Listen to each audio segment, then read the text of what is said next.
look, here's a video from Timcast. The Women's March falling apart. Founder calls out Linda Sarsour.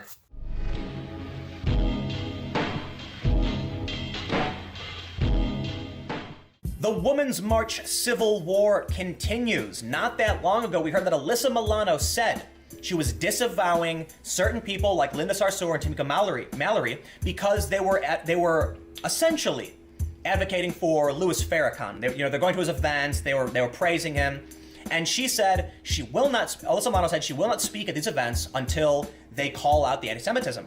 We now have this story. Women's March founder calls on Linda Sarsour, other activists to resign over anti-Semitism, anti-gay beliefs. It is an escalation, and it is about damn time. This is not, look, I believe people who advocate for civil rights are doing the right thing.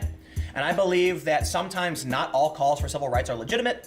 You know, it's interesting to me that a lot of people say, oh, it's about progress. Think about, when X group wasn't allowed to speak and now they are. Sure.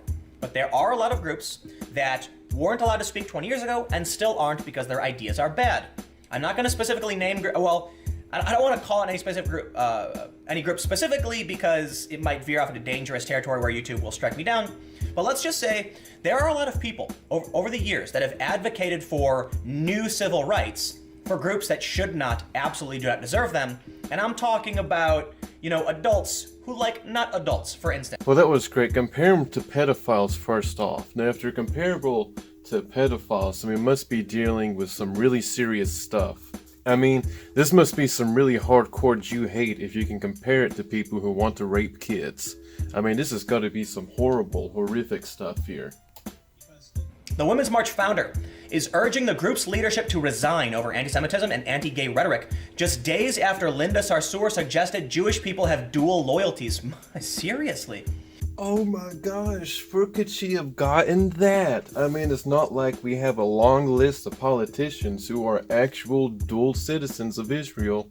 Bob Bland, Tamika Mallory, Linda Sarsour, and Carmen Perez of Women's March have steered the movement away from its true course. I have waited, hoping they would right the ship, but they have not. In opposition to our unity principles, and that's the part that I read, I stand in solidarity with all the sister March organizations to bring the movement back to its authentic purpose. As a Women's March founder, I am stepping up to bring focus back to unity principles on which our movement began, and with support of all of those who marched and have continued to march, I pledge to support grassroots, decentralized leadership promoting a safe, worldwide community devoid of hate speech, bigotry, and racism. She singled out the group's board members, Bob Bland, Tamika Mallory, Sarsour, and Carmen Perez. Under the leadership, I think I read that. Okay, under the leadership, the Women's March was constantly under fire for anti-Semitic groups and comments that some deemed anti-Semitic. Now, I want you to think about that for a second. These are the people who advocate for the right to abort unborn babies.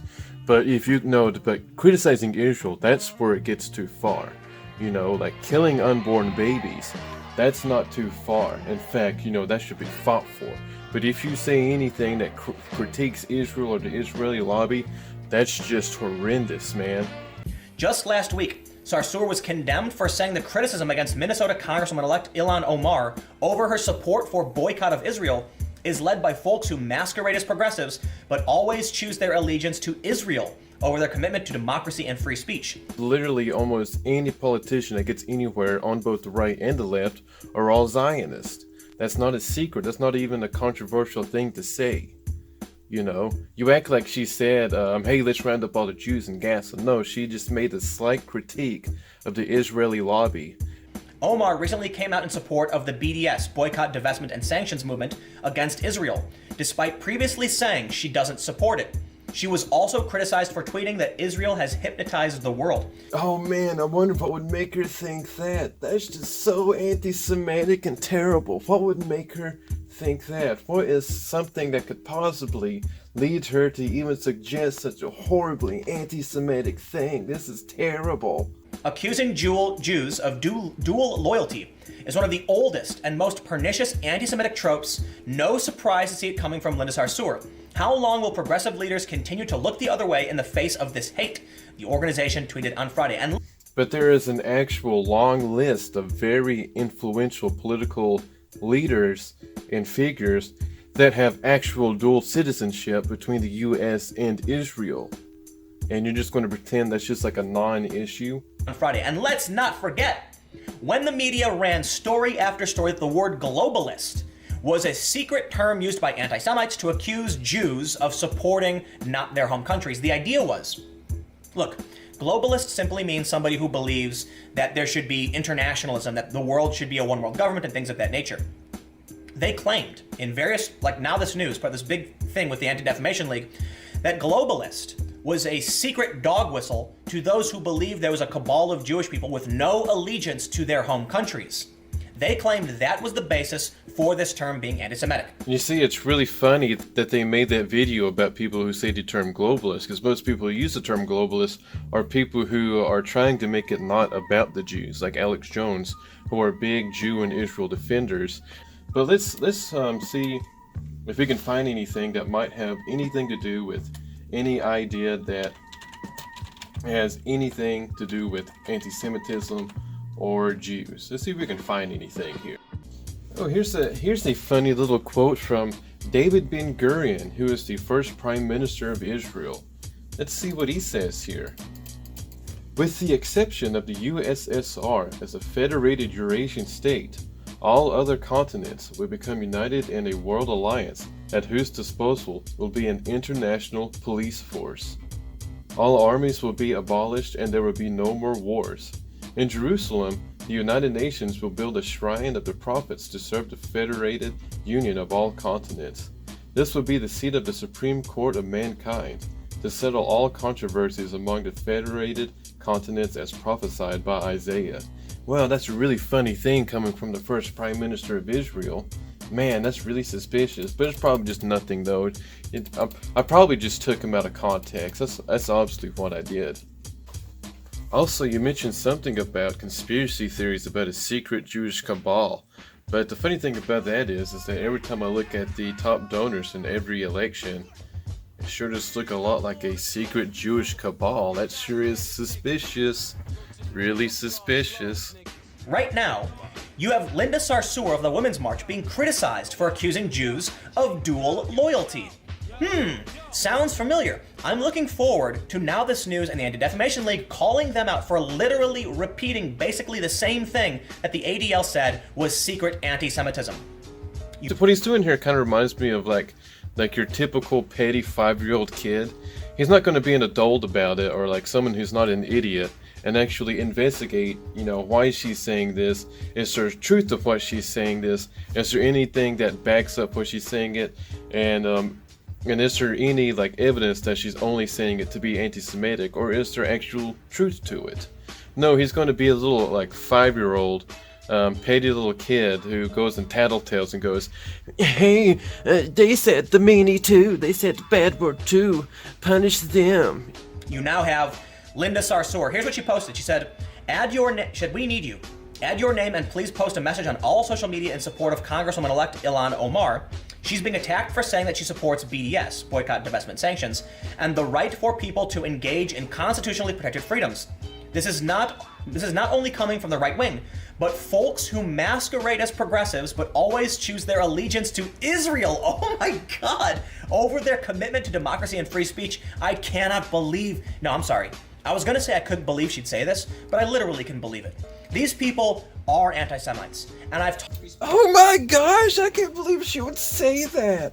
I mean, where could she get this idea that the left is completely controlled by neoliberal Zionist warmongers? I mean, where does this come from? She's such an anti-Semite. Oh my goodness. Not to mention that Congresswoman Cynthia McKinney, former Congresswoman Cynthia McKinney, revealed that when you go into the Congress, they make you sign a letter that makes you promise you will have allegiance to Israel. At that time, had a pledge. They were given a pledge to sign. And I was new on the scene. And so the pledge had Jerusalem as the capital city, the military superiority of Israel. American Congress people have to sign this pledge. Yes, you sign the pledge. If you don't sign the pledge, you don't get money. So, for example, it was almost like water torture for me. My parents observed this. I would get a call, and the person on the other end of the phone would say, I want to do a fundraiser for you. And then we would get into the planning. I would get really excited because, of course, you have to have money in order to run a campaign. And then 2 weeks, 3 weeks into the planning, they would say, did you sign the pledge? And then I would say, no, I didn't sign the pledge. And then my fundraiser would go kaput. And when I talk to people on the left and say, dude, you've got to call it the anti-Semitism, they go, no. There's a difference between being anti-Zionist and criticizing Israel and being anti-Semitic. And I talked to one of my friends and I said, is there? Right, look, there is. Is there? I don't know, man. The argument that he is essentially using is basically the same argument that Vimeo used against Ryan Dawson when they took out his channel and robbed him of $5,000. And the guideline I'm supposed to be breaking is about those three things: harassment, defamation, and violence. So they just admitted I'm not doing that. Then they continue and say, rather, the reason your videos did violate our rules was the underlying anti-Semitic sentiments expressed therein. Where have I had any anti-Semitic sentiments in any video? So I sent them like 6 videos. One of them was actually titled, Zionism is not Jewishness. I have another one saying Israel's not the Jews. Like, that's like every year I have to do that. So if I had a good lawyer, I could be like, well, here's their guidelines. They just admitted in writing that I didn't violate any of those. And then they just made up a 4th category. Threw me in there and gave no examples and took $5,000. Right, look, there is. But you have to understand that there are college organizations that are holding it personally against people who are Jewish as to what Israel does. A friend of mine told me that, this is a progressive friend of mine, was saying, no, I don't think it's that, I don't think it's anti-Semitic to criticize Israel. And after the conversation, she said one of her friends wasn't allowed to start a program on college because the student body, union body or whatever, said we don't want a Jewish group that would support Israel. And when they said it's not about Israel, it's about being Jewish, they said they didn't care.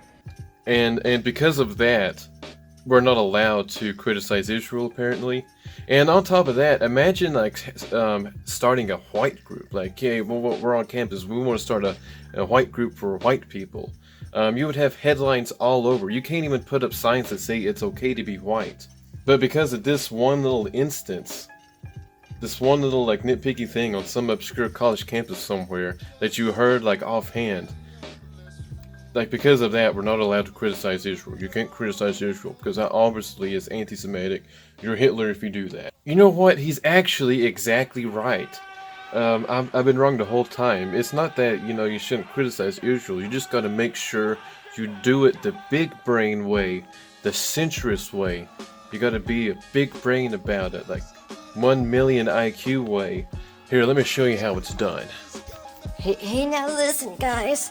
There are some things that are worth criticizing about Israel, but I just want to let you know, I'm not anti-Semitic or anything. I'm not like those guys over there, those neo-Nazis that think that Jews just control everything.